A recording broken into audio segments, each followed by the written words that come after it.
I don't want to talk too much about the most common advice to people getting ready for a test, because I think the advice is self-evident. It's obvious that you will perform better on exam if you get a good night's sleep, eat a healthy meal, and exercise. The better shape your body is in, the better your brain will function. After all, it's just part of your body. Now, relevance, trying to figure out why you're learning a thing, and if possible, try to find out an application to your own life. That is the simple key to knowing a thing. It's about relevance and usefulness. If we're going to apply or use something, we're simply more motivated to remember it. It's not always easy to make that connection, but it's possible. Lean into stress. In The Upside of Stress by Kelly McGonigal, she argues that there are two kinds of stress. The stress that mobilizes your physical and mental resources and makes you rise to a challenge, and the debilitating or defeatist kind of stress that makes you just want to give up.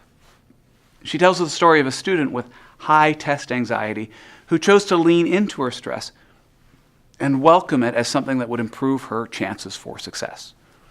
We feel stress when something matters to us, and I would honestly be more worried if you didn't experience a little bit of stress before an exam. Practice tests.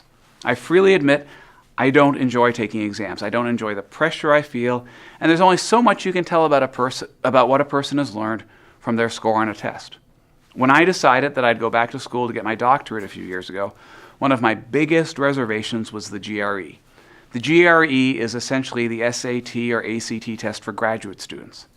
The only tests I had taken since my master's degree were BuzzFeed quizzes on Star Wars trivia. I was particularly worried about the math portion because it had been a very long time since I had done any calculation more complex than working out a tip. I bought a study guide, which helped some, but what really prepared me for were the practice quizzes at the back of the book and online. Not only did those practice quizzes help familiarize me with the format of the exam, but the exams helped me to identify my weak areas, and they gave me the confidence I needed to go through with it. It sounds funny, but taking practice tests does more to cement what you've learned than reading something again and again. As I've said in the note-taking section of this course, the more active that you can be with your learning, the more likely you are to remember what you've learned. Teaching others. One of the most active things you can do as a student is to look for opportunities to teach what you've learned to someone else. A roommate or family member is the perfect audience. Being able to teach others is one of the reasons study groups can be so helpful. As you are able to put new concepts and ideas into your own words, you start making deeper connections between what you already know and what you've just learned. These connections are so important when it comes to retaining information. Understanding the myths of learning. Many people, teachers included, have some wrong ideas about how we learn. For example, some people teach that we're wired to learn differently. Some people think that they're auditory learners. Some think they're visual learners. Some think that they can only really learn with their hands.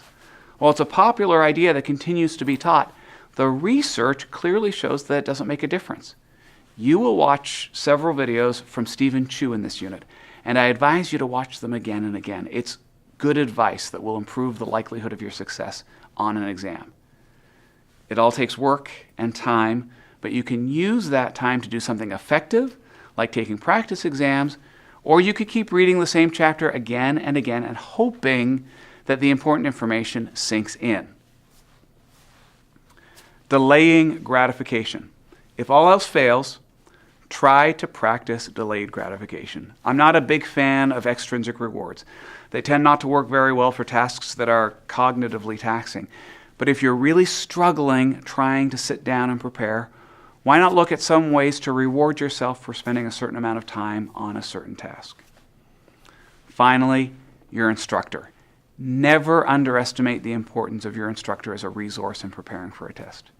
If you're confused or unclear about what will be on an exam, ask.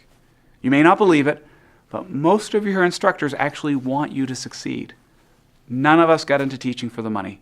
We do it for the reward of seeing people get better at a thing.